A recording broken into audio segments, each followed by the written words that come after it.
वालिद का इंतकाल हो गया। 5 साल के बाद वालिद का एक चश्मा मिला। वो चश्मे को देखकर आंख भर आ जाती है कि अब्बू का चश्मा पहनकर दिल रोने लगता है कि मेरे अब्बू का चश्मा, मेरे अब्बू की टी शर्ट। अब्बू के चीज़ों को देखकर हम बड़े इमोशनल हो जाते हैं, लेकिन अब्बू का खून है ना, सगा भाई, अब्बू का प्रोडक्ट है, जिंदा है, वो तो नॉन लिविंग एक चीज़ है। एक चश्मा तो कोई एक चीज़ है, उसको देखकर तबर्रुक करके अलमारी में रखते हो आप कि ये अब्बू की टी शर्ट है, ये अब्बू की साइकिल है, ये अब्बू का पेन है, ये अब्बू का कुर्ता है। लेकिन अब्बू की जान, जो बेटा होता है ना, जान नहीं होता है वो, उससे बात नहीं करते हो आप। उसके अब्बू के चश्मे की ले आकर आप कदर कर रहे हो, अलमीरे में रख रहे हो। अब्बू जिंदा होते तो क्या अब्बू की आंख देखना चाहती कि 2 भाई लड़े? ये रिश्तों में मजबूती होना बहुत ज़रूरी है। रिश्ते जो होते हैं ना, पहले वो इम्पोर्टेंट है। अपने वालिदैन, अपने फैमिली मेम्बर्स, अपने हस्बैंड, अपने वाइफ, अपने फादर इन लॉ, अपने मदर इन लॉ, अपने ननन, ये आपके जिस्म के हिस्से हैं। अगर कोई हिस्सा टूट जाता है तो आप अपाहिज हैं, आप लंगड़े हैं। आप समझते हैं कि आप खुश हैं अकेले बैठकर, अकेले आप खुश नहीं हैं, आप लंगड़े हो जाते हैं। एक भी रिश्ता तोड़ते हो आप तो आपकी उंगली टूट गई। Can you imagine your life without 1 finger? You never want. कभी नहीं चाहते कि आपकी एक उंगली टूट जाए, एक हाथ टूट जाए, एक किडनी चले जाए। चाहेंगे आप लोग कभी ऐसा, एक आंख चले जाए?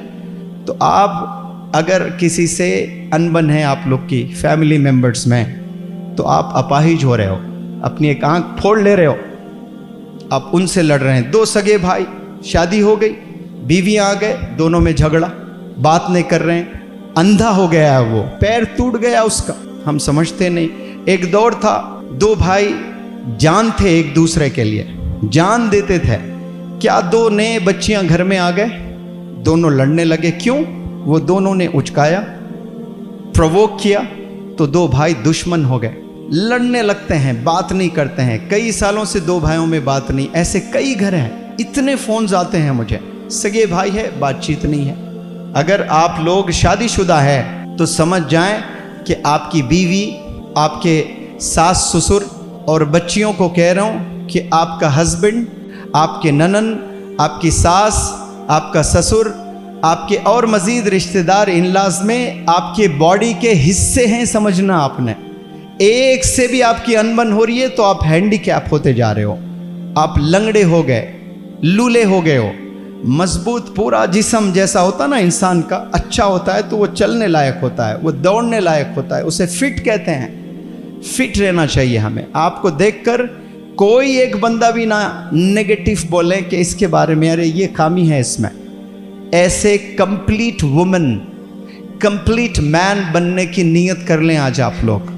कंप्लीट बेटा बनने की नीयत कर लें, कंप्लीट बेटी बनने की नीयत कर लें। डंके की चोट पर खड़े होकर 1 लाख लोग को स्टेडियम में एड्रेस करना आप लोग, मैं फलाने की बेटी हैं, कोई मुझ पर दाग नहीं लगा सकता, मैं पाक हूं, वालिद के आंख में कभी आंसू नहीं देखना चाहती हूं। कोई मुझ पर इल्ज़ाम नहीं लगा सकते कि मैंने एब्सेंस में मेरे वालिद की नाक कटवाई। ये चैलेंज कर सकता है कोई बेटा? ये चैलेंज कर सकता है कोई बेटी? आज गंदी हरकतें करने लगे हैं, छुप छुप कर पता नहीं क्या क्या कर रहे हो। जैसे आप गलत हरकतें करते जा रहे हो, आपको अल्लाह सुब्हानहू तआला वैसे ही ढील देते जाएगा, वैसे ही ढील देता जाएगा। और तौबा नहीं करोगे तो एक दिन अल्लाह का गुस्सा जब आएगा, बर्बाद हो जाएंगे, फिर कहीं के नहीं रहेंगे हम। डिसाइड करें कि कैरेक्टर क्लीन करने की नीयत कर ले।